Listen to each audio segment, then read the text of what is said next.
Hello students, आप सभी लोगों का सुमित राणा बीएससी क्लास में स्वागत है। बेटा आज एटॉमिक स्ट्रक्चर का ये लास्ट लेक्चर है। क्लियर, इस लेक्चर के बाद आपका एटॉमिक स्ट्रक्चर कंप्लीट हो जाएगा। इस लेक्चर में हम बात करेंगे नोड एंड नोडल प्लेन्स क्या होते हैं, इसी को हम नोडल सरफेस भी कहेंगे। तो नोड, नोडल प्लेन और नोडल सरफेस बेसिकली एक ही चीज़ें होती हैं। इन सबका एक ही अर्थ होता है कि ऐसे पॉइंट्स, ऐसे प्लेन, ऐसी सरफेस जहाँ इलेक्ट्रॉन डेंसिटी क्या होती है, ज़ीरो होती है। ये स्टार्ट करते हैं। तो सबसे पहले इसकी डेफिनेशन की बात करें नोडल प्लेन या नोडल सरफेस की, तो लिखा है कि वह रीजन, क्या लिखा है आपने, कि वह रीजन, वह क्षेत्र जहां इलेक्ट्रॉन के पाए जाने की प्रोबेबिलिटी ज़ीरो हो जाती है, नोडल सरफेस या नोड कहलाता है। ध्यान रखना, नोडल सरफेस या नोड का डेफिनेशन होता है एक ऐसा रीजन, एक ऐसा पॉइंट। क्लियर, कभी आपका नोडल पॉइंट की बात आ जाए या नोडल सरफेस की बात आ जाए, क्लियर, तो ध्यान रखना कि वह रीजन जहां इलेक्ट्रॉन के पाए जाने की प्रोबेबिलिटी ज़ीरो हो जाती है या ज़ीरो होती है, वह नोडल सरफेस या नोडल प्लेन या नोड कहलाता है। क्लियर, इसको इस तरीके से भी लिखा जा सकता है, कारण जिस पॉइंट पर इलेक्ट्रॉन के पाए जाने की प्रोबेबिलिटी ज़ीरो होती है उसे नोडल पॉइंट, कारण जिस पॉइंट पर इलेक्ट्रॉन के पाए जाने की प्रोबेबिलिटी ज़ीरो होती है उसे क्या कहते हैं, नोडल पॉइंट कहेंगे। और अगर हम नोडल प्लेन की बात करें तो वह प्लेन जिस पर इलेक्ट्रॉन के पाए जाने की प्रोबेबिलिटी जीरो होती है वो नोडल प्लेन कहलाता है। नोडल सरफेस की अगर बात करें तो वह प्लेन, वह रीजन जहां इलेक्ट्रॉन के पाए जाने की, या वह सरफेस जहां इलेक्ट्रॉन के पाए जाने की प्रोबेबिलिटी जीरो होती है। तो ओवरऑल चाहे नोड हो, नोडल पॉइंट है, नोडल सरफेस हो, नोडल प्लेन हो, इन सब का ओवरऑल एक ही मीनिंग होता है कि electron density will be zero. Electron density क्या होगी, शून्य होगी। क्लियर, अब बात आती है यहाँ पर आगे लिखा है कि जो आपका नोडल पॉइंट होगा, लिखा है कि जो आपका नोडल पॉइंट का तो अर्थ समझ ही गए कि कैसा पॉइंट जहाँ इलेक्ट्रॉन के पाए जाने की प्रोबेबिलिटी ज़ीरो होती है।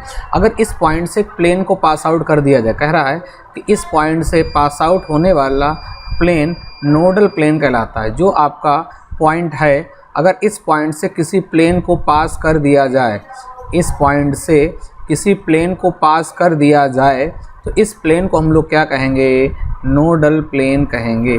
तो ये भी बहुत इंपॉर्टेंट है कि अगर जो आपका पॉइंट है, इस पॉइंट से अगर किसी प्लेन को पास आउट कर दिया जाए, क्लियर, तो इस प्लेन को क्या कहेंगे, नोडल प्लेन। नोडल प्लेन कैसा होता है, एक ऐसा प्लेन जहाँ इलेक्ट्रॉन की डेंसिटी क्या होती है, ज़ीरो होती है, यानी इलेक्ट्रॉन के पाए जाने की प्रोबेबिलिटी ज़ीरो होती है, वह आपका नोडल प्लेन कहलाता है। यहाँ तक क्लियर हो गया। अब कुछ चीज़ें ऐसी हैं जो कैलकुलेट करेंगे और थोड़ा सा आपको यहाँ पर ध्यान रखना होगा। जैसे अगर हम बात करें एस ऑर्बिटल के लिए, आप सभी लोग जानते हैं कि जो एस ऑर्बिटल है, पिछले लेक्चर में आपने ऑर्बिटल के बारे में बहुत डिटेल में पढ़ा है। तो जो ऑर्बिटल है, क्लियर, तो यहाँ पर एस ऑर्बिटल की बात करें तो ये स्फेरिकल होती है। एस ऑर्बिटल कैसी होती है, स्फेरिकल होती है। कल पिछले लेक्चर मैंने बताया था कि जो हमारा वेव फंक्शन या ऑर्बिटल वेव फंक्शन होता है, इसके दो पार्ट होते हैं, एक रेडियल पार्ट और एक आपका एंगुलर पार्ट होता है। एंगुलर पार्ट का अर्थ होता है कि जो वेव फंक्शन होता है जब ये एंगल पर डिपेंड करता है तो ये इसको एंगुलर पार्ट कहते हैं, और जब ये वेव फंक्शन डिस्टेंस पर डिपेंड करता है तो ये रेडियल पार्ट कहलाता है। तो जो हमारा एस ऑर्बिटल है स्फेरिकल होता है। कहने का अर्थ है कि अगर इसके सेंटर से, इसकी सेंटर से या न्यूक्लियस से आप किसी भी डायरेक्शन में जाएं, आर डिस्टेंस लेके किसी भी डायरेक्शन में जाएं, ध्यान रखना यहाँ पर एक स्फेरिकल सेल है। स्फेरिकल सेल का अर्थ है कि हमारे पास यहाँ पर ये 3D इमेज है, 3D यानी 3 डायमेंशन है आपका। एक्स के अलॉन्ग जा सकते हैं, वाई के अलॉन्ग, जेड के अलॉन्ग, आप किसी भी डायरेक्शन में जाएं, क्लियर, और उस डायरेक्शन में आप कितना डिस्टेंस ट्रेवल करें, आर डिस्टेंस अगर आप चलें तो आप देखेंगे कि चारों दिशाओं में अगर आप आर डिस्टेंस चलते हैं तो चारों दिशाओं में इलेक्ट्रॉन के पाए जाने की जो प्रोबेबिलिटी है वो आपकी सिमेट्रिकल रहती है। तो ध्यान रखना, जो आपका एस ऑर्बिटल होता है, इसके न्यूक्लियस से, इसके सेंटर से अगर आप चारों डायरेक्शन में आर डिस्टेंस चलते हैं तो ऐसा कोई भी आपको रीजन नहीं मिलेगा जहां इलेक्ट्रॉन डेंसिटी ना हो।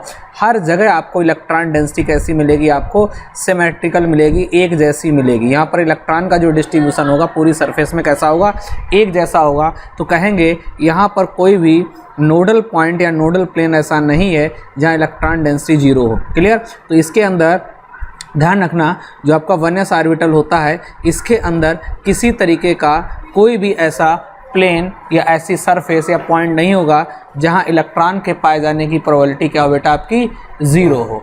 इलेक्ट्रॉन के पाए जाने की प्रोबेबिलिटी क्या हो बेटा, आपकी 0 हो। क्लियर। तो यहाँ लिखा है कि जो s ऑर्बिटल है बेटा ये स्फेरिकल होता है और इसके लिए बेटा L की जो वैल्यू होती है 0 होती है। कहने का अर्थ है कि जो आपका s ऑर्बिटल है वो स्फेरिकल है। क्लियर। और स्पेशली अगर हम बनेस की बात करें तो बनेस के अंदर कोई ऐसा प्लेन ही नहीं होता है, कोई ऐसा पॉइंट ही नहीं होता है जहां इलेक्ट्रॉन डेंसिटी 0 हो। चारों तरफ आपको इलेक्ट्रॉन एक जैसे मिले, यानी कहने का अर्थ है कि चारों दिशाओं में इलेक्ट्रॉन के पाए जाने की प्रोबेबिलिटी मैक्सिमम होती है। जो s ऑर्बिटल होती है, s ऑर्बिटल में न्यूक्लियस पर नोड नहीं होता। बात आ रही वहीं पे कि जो s ऑर्बिटल होती है इसके न्यूक्लियस पर नोड नहीं होता। कहने का अर्थ है कि नोड का अर्थ है कि ऐसा कोई प्लेन पॉइंट नहीं होता है, ठीक है। यानी s ऑर्बिटल में जो न्यूक्लियस है इस पर इलेक्ट्रॉन डेंसिटी बहुत ज़्यादा होती है, ऐसा कोई पॉइंट नहीं है जहाँ पर इलेक्ट्रॉन डेंसिटी 0 हो। तो नोड किसे कहेंगे, जहाँ इलेक्ट्रॉन डेंसिटी 0 हो। तो ध्यान रखना जो s ऑर्बिटल की न्यूक्लियस पर इलेक्ट्रॉन डेंसिटी बहुत ज़्यादा होती है, इसलिए इस पर कोई नोड नहीं होता है। यहाँ पर जो नोड है इसके दो टाइप हैं, एक रेडियल नोड और आपका एंगुलर नोड। जो रेडियल नोड होता है बेटा ये डिस्टेंस से इफेक्टेड होता है और जो एंगुलर नोड है ये एंगल से होता है। यानी वही आपका वेव फंक्शन साई का जो फंडा है। क्लियर। साई के दो टर्म होते हैं, रेडियल पार्ट और आपका एंगुलर पार्ट। ऐसे नोड हमारे दो टाइप के होते हैं, रेडियल और एंगुलर। यहाँ पर ये जो चीज़ें डाटा लिखा है, ये जो डाटा ये हर एक बच्चे को याद कर लेना है क्योंकि ये हमारे लिए बहुत ईजी कर देगा हमारी केमिस्ट्री को। कह किसी ऑर्बिटल में टोटल नंबर ऑफ नोड्स निकालना। अगर आपके पास कोई ऑर्बिटल दी, सपोज दैट 2s ऑर्बिटल दे दी और आपसे कहेगा कि बताइए इसके अंदर कितने नोड होंगे, तो यहाँ पर n की वैल्यू बेटा 2 है। Clear. Total number of nodes निकाल लीजिए, टोटल नोड्स। क्लियर। तो n-1 यहाँ n की वैल्यू 2 है, 2 - 1 बराबर 1। यानी 2s के अंदर जो हमारा 2s होता है इसके अंदर एक नोड होता है, इसलिए ग्राफ इसका कुछ इस तरीके से आता है, ये यहाँ पे कट करता है 2s के लिए। पिछले लेक्चर में आपने देखा होगा। तो 2s में नंबर ऑफ नोड कितना निकल के आएगा, 1 निकल के आएगा। अगर हम 1s की बात करें तो यहाँ पर n की वैल्यू 1 है। अगर आप यहाँ पर नंबर ऑफ नोड निकालना चाहो तो यहाँ पर n-1, n की वैल्यू 1 - 1 बराबर 0। कहने का अर्थ है कि 1s में कोई नोड नहीं होता है, 1s के अंदर आपका कोई नोड नहीं होगा, ये ध्यान रखना। 1s के अंदर आपका कोई नोड नहीं होगा, इस चीज़ को बहुत ध्यान रखेंगे। तो किसी ऑर्बिटल में जब टोटल नंबर ऑफ नोड्स निकालना चाहें, नोड की कैलकुलेशन निकालना चाहें, तो फार्मूला क्या अप्लाई कर देंगे, n-1। यहाँ तक सभी लोग समझ आ गया कि किसी ऑर्बिटल में अगर टोटल नोड्स निकालना तो फार्मूला क्या अप्लाई करेंगे, n-1। अगला है अगर किसी ऑर्बिटल में रेडियल नोड निकालना हो, क्या निकालना हो बेटा, रेडियल नोड निकालना हो तो फार्मूला लगा देंगे n-1 - l। यानी n-1 से किसको घटा देंगे, l। l है आपका एज़ीमुथल क्वांटम नंबर। कहानी समझ में आई। तो किसी ऑर्बिटल में जब नंबर ऑफ नोड्स निकालेंगे तो n-1 लगा देंगे और जब आप रेडियल नोड निकालेंगे तो रेडियल नोड में फार्मूला क्या लगाएंगे, n-1 - l। यहाँ तक क्लियर हो गया। इसके बाद अगर किसी ऑर्बिटल में total number of angular nodes या नोडल प्लेन निकालें, ध्यान रखना ये रेडियल नोड निकालने का फार्मूला है n-1 - l। अगर आपको एंगुलर नोड्स निकालना है तो एंगुलर नोड्स किसके बराबर होंगे, आपके एज़ीमुथल क्वांटम नंबर अर्थात l के इक्वल होगा। तो ये तीनों फार्मूले आपके लिए बहुत इंपॉर्टेंट, बहुत ज़्यादा। आप सभी लोग इसको याद कर लेंगे कि टोटल नंबर ऑफ नोड्स निकालने का n-1 है, टोटल रेडियल नोड निकालने हो n-1 - l, और अगर आपको टोटल एंगुलर नोड्स निकालने हैं तो ये किसके इक्वल होते हैं, l के इक्वल होते हैं। क्लियर। अब यहाँ पर हम कुछ चीज़ों को कैलकुलेट करेंगे। जैसे यहाँ पर ऑर्बिटल्स आपकी हमने 1s ले ली है, 2s ले ली है, 3s ले ली है, 4s, कुछ इस तरीके की ऑर्बिटल्स ली हैं और इनके अंदर हम नंबर ऑफ रेडियल नोड्स निकालना चाह रहे हैं। रेडियल नोड का फार्मूला क्या होता है, n-1 - l। तो अगर हम यहाँ पर रेडियल नोड निकालना चाहें तो रेडियल नोड का फार्मूला क्या बेटा लगाएंगे, n-1 - l। ये तो लगाएंगे ना। फार्मूला रखिए यहाँ पर 1s में बेटा n की वैल्यू 1 है, 2s में n की वैल्यू 2 है, 3s में n की वैल्यू 3 है, 4s में n की वैल्यू 4 है। क्लियर। फार्मूला लगाइए n-1, n-1 - l। यस के लिए l की वैल्यू 0 होती, 1 - 1 0 अर्थात ये 0 आ जाएगा। यहाँ पर लगाइए n-1 तो यहाँ रखेंगे 2 - 1 - s के लिए l की वैल्यू 0 होती है, यहाँ पर 1 आ जाएगा, 1 आ गया। ऐसे 3s के लिए लगाएंगे n-1 - l, यहाँ पर 2 माइनस, यहाँ पर कितना हो जाएगा 1 - l की वैल्यू 0, ये कितना आ जाए, एक मिनट, n की वैल्यू 3 है बेटा तो यहाँ पर 2 आ जाएगा। ऐसे 4s में निकालें, n की वैल्यू 4 है तो यहाँ पर लगाएंगे n-1 4 - 1 - l 0 3 आ जाएगा। तो यहाँ पर ध्यान रखना जो 1s ऑर्बिटल है इसके अंदर कोई नोड नहीं है, जो 2s ऑर्बिटल है बेटा इसके अंदर एक नोड है, 3s ऑर्बिटल के अंदर 2 नोड है, 4s के अंदर 3। अगर कभी भी इनके अगर ग्राफ प्लॉट करो, जैसे आपको 2 नोड बनाने हो तो एक बार यहाँ पे ऐसे कट करा देंगे और एक बार यहाँ पे ऐसे कट करा देंगे, तो ये 2 नोड आपके बन गए, ये आपके 2 नोड हो गए। क्लियर। यहाँ पर ये न्यूक्लियस मान लेते हैं, इलेक्ट्रॉन डेंसिटी न्यूक्लियस के पास बहुत ज़्यादा, फिर ये लगातार डिक्रीज होगी, यहाँ पे 0 हो जाएगी, जहाँ पर इलेक्ट्रॉन डेंसिटी 0 हो जाती वही नोड कहलाता है। फिर क्या होगा, फिर ये इंक्रीज करेगी, फिर क्या होगी, फिर डिक्रीज करेगी, यहाँ पे 0 हो जाएगी, वही नोड कहलाएगा, फिर इंक्रीज करेगा। जैसे 4s में आपको 3 नोड बनाने, तो 3 नोड का अर्थ है कि एक ये हो गया, एक नोड, इसके बाद इंक्रीज होगी इलेक्ट्रॉन डेंसिटी, फिर डिक्रीज हुई, एक नोड हो गया, और इसके बाद आपका ये कितने हो गए, आपके 3 नोड हो गए। क्लियर। भाई इलेक्ट्रॉन डेंसिटी न्यूक्लियस के पास ज़्यादा है, फिर ये घटेगी, यहाँ 0 हो जाएगी, फिर इंक्रीज होगी, फिर ये डिक्रीज होगी, डिक्रीज होकर 0 हो जाएगी, फिर इंक्रीज होगी, फिर डिक्रीज होगी, ये 0 हो जाएगी। तो नोड कितने आ गए, 3 आ गए। तो इस तरीके के आप लोग ग्राफ भी बना सकते हैं। तो ओवरऑल अगर आपके पास ये फार्मूला जो मैंने पीछे बताए हैं, अगर ये तीनों फार्मूले याद हैं तो आपके लिए केमिस्ट्री बहुत ईजी हो जाएगी। क्लियर। आगे बढ़ते हैं। नोडल प्लेन्स या नोडल सरफेस को किस तरीके से कैलकुलेट, यहाँ पर आपने ऑर्बिटल्स ले ली हैं, orbital s p d f, 4 orbitals होती हैं s p d f। आप जानते हैं s के लिए l की वैल्यू 0 होती है, p के लिए l की वैल्यू 1 होती है, d के लिए l की वैल्यू 2 होती है और f के लिए l की वैल्यू 3 होती है। क्लियर। तो यहाँ पर ऑर्बिटल आपने चारों ले ली और इन्हीं ऑर्बिटल के लिए आपने l की वैल्यू भी यहाँ आप सबको मालूम है, s के लिए 0 थी, p के लिए 1, d के लिए 2, f के लिए 3। अब आप नोडल प्लेन्स निकालना चाह रहे हैं। क्या निकालना चाह रहे हैं, नोडल प्लेन्स। तो अभी नोडल प्लेन का फार्मूला क्या था कि नोडल प्लेन्स या आपको एंगुलर नोड्स निकालने हैं तो किसके बराबर होगा, एजीमुथल क्वांटम नंबर के बराबर। तो अगर आप s के अंदर नोडल प्लेन्स देखना चाह रहे हो, एंगुलर नोड्स देखना चाह रहे हैं तो 0 निकलेगा। क्यों निकलेगा, उसका रीज़न है 0 इसलिए निकलेगा क्योंकि आप सभी लोग जानते हैं कि यस स्फेरिकल होता है। यस कैसा होता है, स्फेरिकल होता है, और इसके अंदर कोई ऐसा प्लेन ही नहीं है। क्यों, क्योंकि एंगुलर नोड मीन्स वो एंगल पर डिपेंड करता है, जबकि जो एस के अंदर जो एस ऑर्बिटल है इसके अंदर जो इलेक्ट्रॉन की जो डेंसिटी है, इलेक्ट्रॉन के पाए जाने की जो प्रोबेबिलिटी है वो डिस्टेंस r पर डिपेंड करती। कहने का अर्थ है कि चारों दिशाओं में अगर r डिस्टेंस आप ट्रेवल करेंगे तो चारों दिशाओं में इलेक्ट्रॉन का जो डिस्ट्रीब्यूशन है वो एक जैसा है। कोई ऐसी जगह ही नहीं है जहाँ इलेक्ट्रॉन ना हो, हर जगह इलेक्ट्रॉन आपको मिलेगा। इसलिए इसके अंदर नोडल प्लेन्स कितने होंगे, 0 होंगे। नोडल प्लेन्स कहो या इसके अंदर एंगुलर नोड्स कहो, क्या कहो, एंगुलर नोड्स कहो। लेकिन जैसे आप P में मूव करेंगे तो P का कैसा शेप होता है, P का डम्बल्ड शेप होता है। और आप सभी लोग जानते हैं कि P के 3 टाइप होते हैं, PX, PY, PZ। अगर हम PX की बात करें तो यहाँ पर जो भी इलेक्ट्रॉन डेंसिटी है वो अलोंग द x एक्सेस है, यानी जो भी इलेक्ट्रॉन की डेंसिटी मिलेगी वो x के अलोंग मिलेगी। यहाँ पर ये जो ऐसे बहुत ज़्यादा इसको ये आपका रेड कलर का ये दिख रहा है, ये कोई ऐसी जगह नहीं है, ध्यान रखना। ये जो भी P में इलेक्ट्रॉन डेंसिटी मिलती है ये न्यूक्लियस से हटके मिलती, इधर आपकी ज़्यादा होगी और इधर होगी, और ये सारा सीन x के लॉन्ग होगा। यानी कहने का अर्थ है आप इधर जाओ, आप इधर जाओ, आप इधर जाओ, आप इधर जाओ, किसी भी डायरेक्शन में जाओ, इलेक्ट्रॉन नहीं मिलने वाले, इलेक्ट्रॉन केवल इसी डायरेक्शन में मिलेगा। तो कहने का अर्थ है कि यहाँ पर जो इलेक्ट्रॉन की डेंसिटी वो पर्टिकुलर एक एंगल पर डिपेंड कर रही है, एंगल पर डिपेंड करे। दूसरी चीज़ मैंने भी क्या बात बोली थी कि यहाँ पर ये जो इलेक्ट्रॉन की डेंसिटी होती है ये न्यूक्लियस से आपकी क्या है, थोड़ा सा हटके होती है। तो अगर यहाँ से कोई आप प्लेन एक पास कर दें तो ये प्लेन एक ऐसा प्लेन होगा जहाँ पर कोई इलेक्ट्रॉन डेंसिटी नहीं होगी। क्लियर। इस प्लेन को क्या कहेंगे, नोडल प्लेन। तो P के अंदर एक नोडल प्लेन होता है, अभी आप लोग चित्र में देखेंगे। देखिए यहाँ पे बना नहीं है। क्लियर।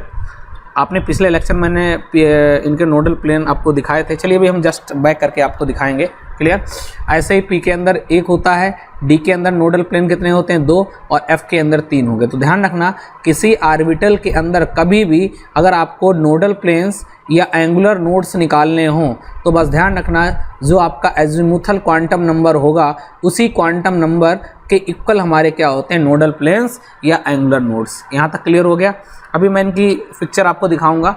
आगे देखिए, ये कुछ मैंने यहाँ पर चित्र दिखाए हैं। जैसे यहाँ पर वनस ले लो तो आप क्या देखेंगे कि वनस के अंदर क्या होता है, ये जो आपको जितना येलो कलर का दिख रहा है ये सारी इलेक्ट्रॉन क्लाउड है, ये सब इलेक्ट्रॉन डेंसिटी है।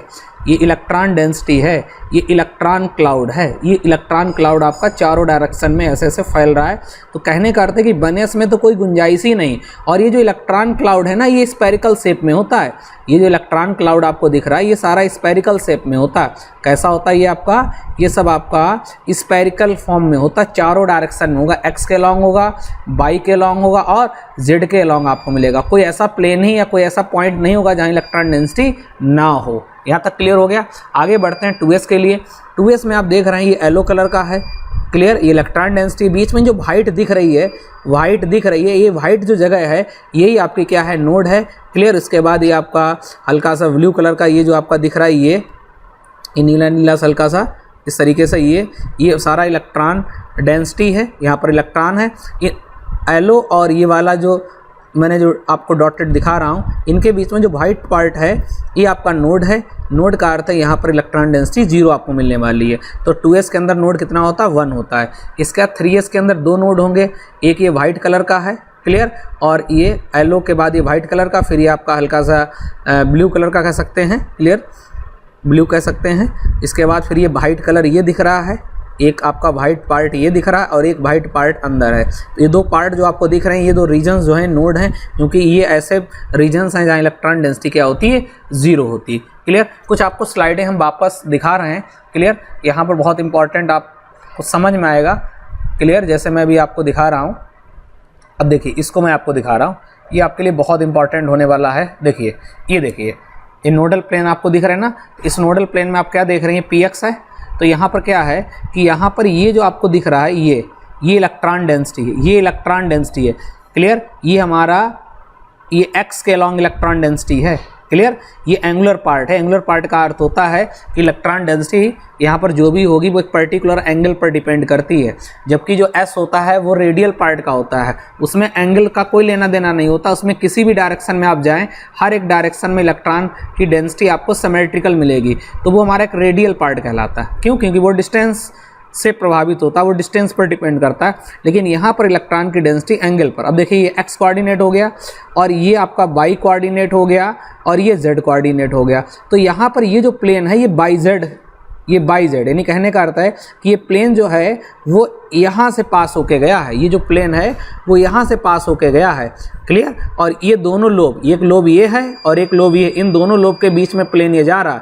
ये जो रेड कलर का आपको बाउंड्री वाला प्लेन दिख रहा है, इन दोनों के बीच से जा रहा, और ऐसा प्लेन है जहाँ पर कोई इलेक्ट्रॉन नहीं है, इसलिए इसको नोडल प्लेन कहते हैं। ऐसे पी वाई में भी ये पहला लोब, ये दूसरा लोब, इन दोनों लोब के बीच में ये जो आपको परपेंडिकुलर जेड है, इसी के ऐसे बिल्कुल ये ऐसे जा रहा है, ये क्लियर। इस तरीके से ये इन दोनों लोब के बीच से प्लेन जा रहा है, ये भी आपका नोडल प्लेन कहलाता है।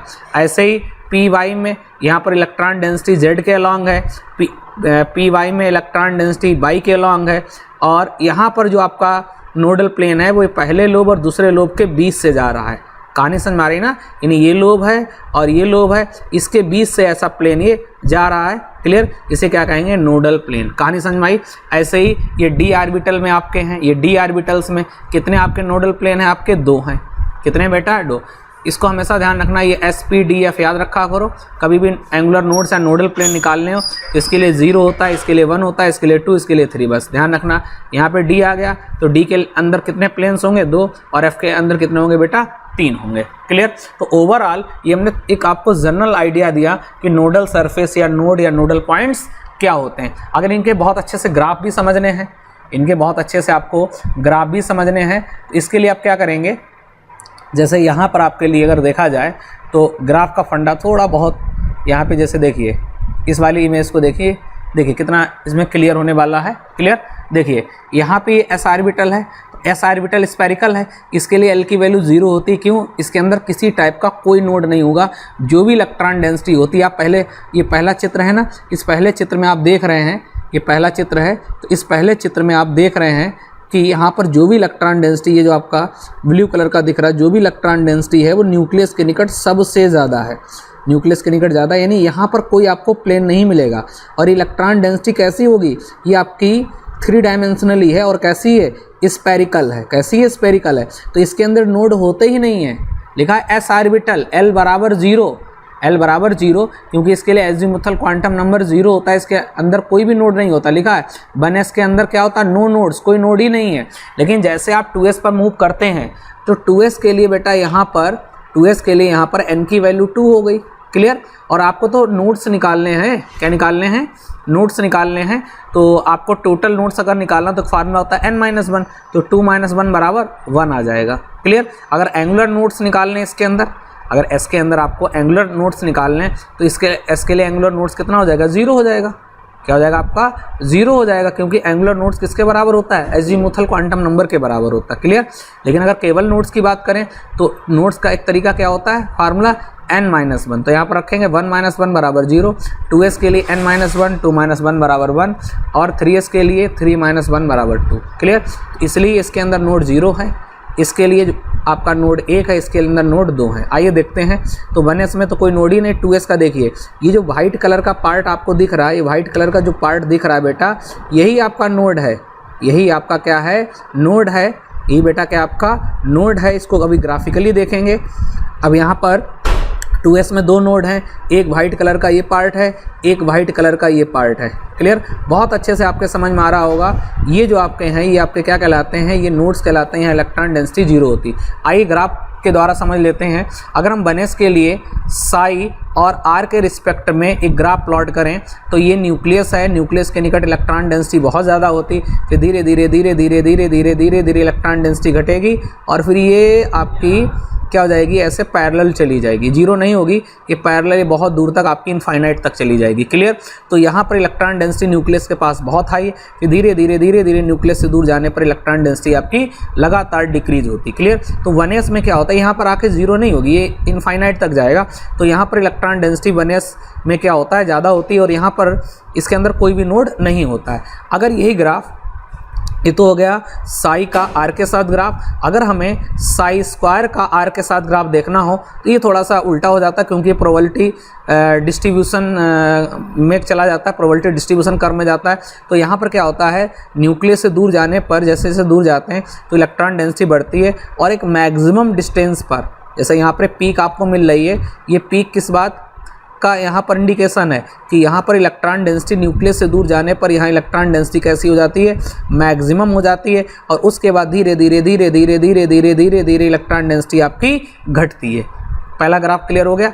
अब बढ़ते हैं 2s की तरफ। तो 2s का r के साथ ग्राफ प्लॉट करिए। तो कैसे प्लॉट करेंगे, देखिए ये आपका न्यूक्लियस है, तो न्यूक्लियस के निकट इलेक्ट्रॉन डेंसिटी बहुत ज़्यादा है, धीरे धीरे धीरे धीरे धीरे धीरे धीरे घट रही, और घटने के बाद ये यहाँ पर x को कट कर रही है। ये वाला जो कट पॉइंट है ये नोड कहलाता है, क्योंकि यहाँ इलेक्ट्रॉन डेंसिटी 0 हो गई। फिर उसके बाद ये चली गई निगेटिव में। क्यों? क्योंकि साई की जो वैल्यू होती है वो आपकी पॉजिटिव भी होती है और निगेटिव भी होती है। तो ये वाला पार्ट पॉजिटिव है, ये वाला पार्ट निगेटिव है, क्योंकि इलेक्ट्रॉन को कैसा मान के चलना है, एक वेव। और साई आप जानते हैं, साई क्या कहलाता है, वेव एम्पलीट्यूड, जिसके अंदर दोनों फेजेज होती हैं, प्लस और माइनस। क्यों? क्योंकि अगर इलेक्ट्रॉन एक वेव को शो कर रहा है तो वेव के अंदर 2 फेजेज होती हैं। आप सभी लोग जानते हैं ट्रफ और क्रिस्ट, जिसको सुरंग और गर्त बोलते हैं। तो यहाँ पर ये आपका देख रहे हैं कि 2s के अंदर एक नोड मिल गया, ये वाला आपका क्या कहलाता है, नोड कहलाता है, क्लियर।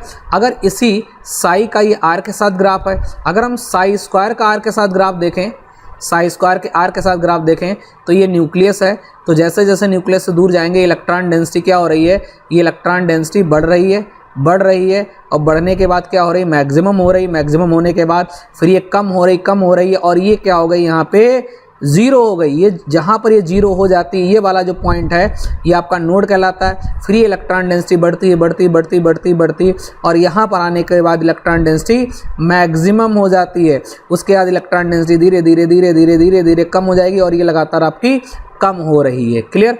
अब इन दोनों ग्राफ में देखिए, आपका पहला ये ऊपर वाला ये और ये, तो यहाँ पर देखेंगे कि यहाँ पर भी कट कर रहा है जब साई का r के साथ ग्राफ लिया, और जब हमने साई स्क्वायर का r के साथ ग्राफ लिया तो एक। तो ओवरऑल इस 2s में आपको दो जो नोड्स मिल रहे हैं, तो आपका 1s में और 2s में ये आपके नोड्स बिल्कुल सेम लोकेशन पर हैं, सेम लोकेशन पर है, क्लियर। तो 2s के अंदर एक नोड होता है जो व्हाइट कलर का दिख रहा है बेटा, यही क्या कहलाता है, इसका नोड कहलाता है। यहाँ तक क्लियर हो गया।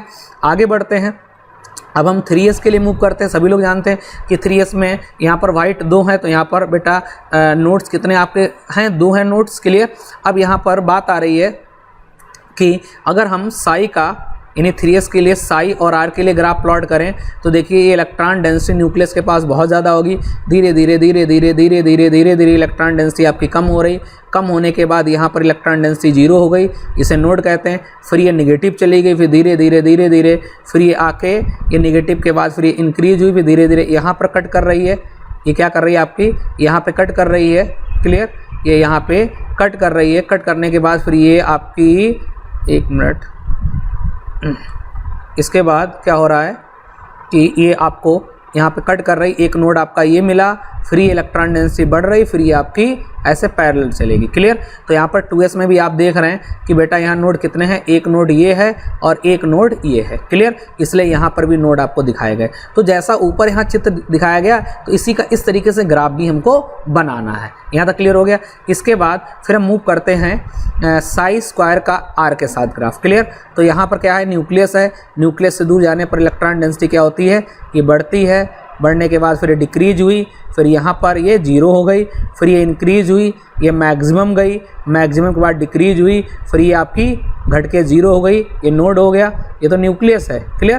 तो एक नोड ये मिला, एक नोड ये मिला, फिर ये इलेक्ट्रॉन डेंसिटी बढ़ी, मैक्सिमम हुई, फिर ये आपकी डिक्रीज हो गई। तो यहाँ पर नोड कितने मिल रहे हैं, यहाँ पर भी आपको 2 नोड मिल रहे हैं, एक नोड ये मिल रहा है, एक नोड ये मिल रहा, साई स्क्वायर r का, और ऐसे ही साई और r में भी आपको 2 नोड मिल रहे हैं। क्लियर। तो ओवरऑल ये जो चित्र में आपका 1s 2s 3s दिखाया गया है, तो इसका हमने कुछ ग्राफिकली इस तरीके से इसको समझ लिया। ओवरऑल मैंने पूरी कोशिश की कि आपको nodes, nodal plane, angular nodes के बारे में अच्छे से समझ में आए। क्लियर। तो ओवरऑल ही हमारी यूनिट कंप्लीट होती है। अब हम लोग नेक्स्ट यूनिट स्टार्ट करेंगे जिसका नाम है पीरियोडिक प्रॉपर्टीज या पीरियोडिसिटी। क्लियर। अब मिलता है नेक्स्ट वीडियो लेक्चर में।